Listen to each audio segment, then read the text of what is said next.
ఓం నమో శ్రీ లక్ష్మీ వెంకటేశ్వరాయ శ్రీ మహాగణాధిపతియే నమః. యోంత ప్రవిశ్య మమవాచ మిమాం ప్రసుప్తాం సంజీవయత్యఖిల శక్తిధరస్వధామ్నా అన్యాంశ్చ హస్తచరణశ్రవణత్వగాదీన్ ప్రాణాన్ నమో భగవతే పురుషాయ తుభ్యం. ప్రేక్షకుల నమస్కారాలు తెలియజేస్తూ మనం ఈ వారం అంటే జూలై 5 నుంచి జూలై 11 వరకు ఉన్నటువంటి గ్రహాల యొక్క పరిస్థితిని అనుసరించి మనం ఈ యొక్క వారం మనం ఏ రాశుల వారికి ఎలా ఉంటుంది, ఏ సులభమైన పరిహారాలు మనం చేయాలి, తద్వారా మనం ఇబ్బందుల్ని ఏ విధంగా నివారించవచ్చు, ప్రోత్సాహంతో ముందుకు ఏ విధంగా వెళ్ళాలి అనేటువంటి విషయాన్ని మనం ప్రతి ఒక్కరూ తెలుసుకుని ఆచరించి తద్వారా మనం మంచి విషయాలను స్వీకరించి ముందుకు వెళతాం. మరి ఈ రాశుల్లో ముందుగా మరి మా యొక్క యూట్యూబ్ ఛానల్ ముందర సబ్స్క్రైబ్ అవ్వండి.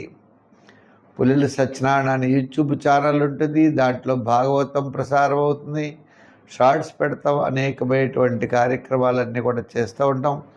ప్రతి ఒక్కరు కూడా తప్పనిసరిగా చూడండి.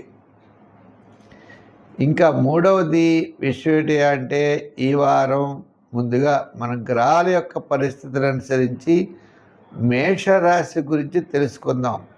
కన్యారాశి, ఈ కన్యారాశి వారికి సప్తమ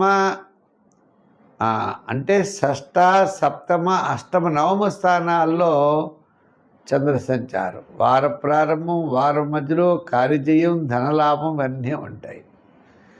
వారాంతం ఉదయ చికాగ్గా ఉండేటువంటి పరిస్థితులు అయితే ఉన్నాయి. ఏదైనప్పటికీ ఈ రాశి వారికి లాభస్థానంలో గురుడు, లాభస్థానంలో 1 ఇయర్ ఈ గురుడి యొక్క ప్రభావం. ఇప్పుడు జాతకరీత్యా కూడా అనుకూలమైన వాతావరణం కనపడుతోంది. దశమంలో రవి ఉన్నాడు అంటే కార్యసిద్ధి, ఆత్మస్థైర్యం ఇవన్నీ ఉంటాయి.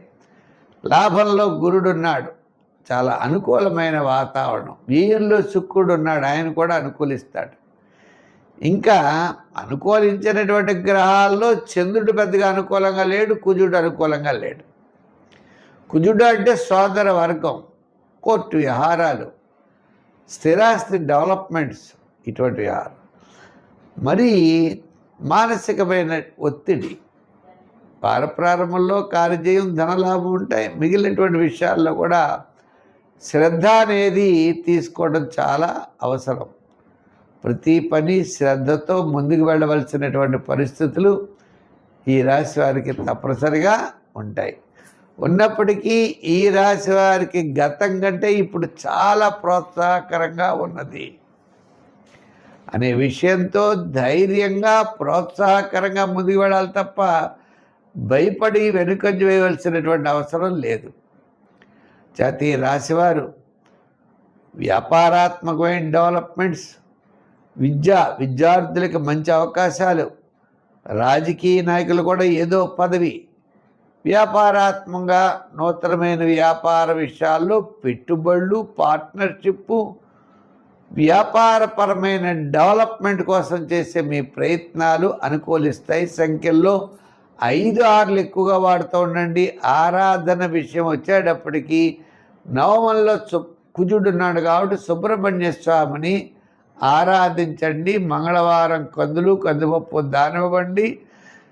లేదా మంగళవారం నాడు ఆంజనేయ స్వామి యొక్క ఆరాధన కూడా మీకు విశేషమైన ఫలితం ఇస్తుంది ఉన్నది. కాబట్టి ముఖ్యమైన వ్యవహారాలన్నీ కూడా శుక్ర శనివారాల్లో లాభించే అవకాశాలు ఉన్నాయి. ప్రతి ఒక్కరికి, మీనరాశి వారికి విద్యాపరమైన డెవలప్మెంట్స్, ఆర్థికపరమైన ఉద్యోగాభివృద్ధి, రాజకీయపరమైన గుర్తింపు, వ్యాపారపరమైనటువంటివన్నీ కూడా ఉన్నాయి. ఈ రాశి వారికి ఇంత బ్రహ్మాండంగా ఉన్నప్పుడు శాటర్న్ యొక్క మైనస్ కూడా ఉన్నది. శని ప్రభావం వల్ల చికాకు, అసంతృప్తి, ప్రతి పని 1-2 సార్లు చేయడం, ఇలా కొన్ని ఇబ్బందులు కూడా మనం ఎదుర్కొనే పరిస్థితులు ఉన్నాయి.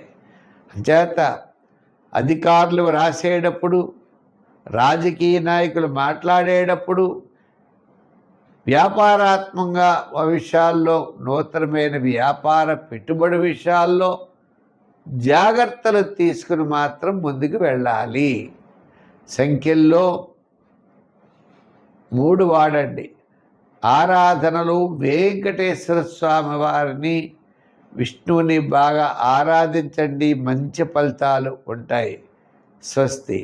ఈ కార్యక్రమాన్ని మీరు చూసి ప్రతి ఒక్కరు కూడా ముందర మా ఛానల్ సబ్స్క్రైబ్ చేసుకోండి, లైక్ చేయండి, షేర్ చేస్తూ ఉండండి. మా యొక్క ఛానల్లో భాగవతం పెట్టాం. ఇప్పటికప్పుడే 90 భాగాల పైన భాగవతం పెట్టాం. ప్రతిరోజు కూడా భాగవతం పెడుతున్నాం, చూడండి. ఆ భాగవతాన్ని 10 మందికి అందివ్వండి. ఆ వాసుదేవుడి యొక్క అనుగ్రహం మీకు మాకు అందరికీ ఉండాలని కోరుకున్నాం.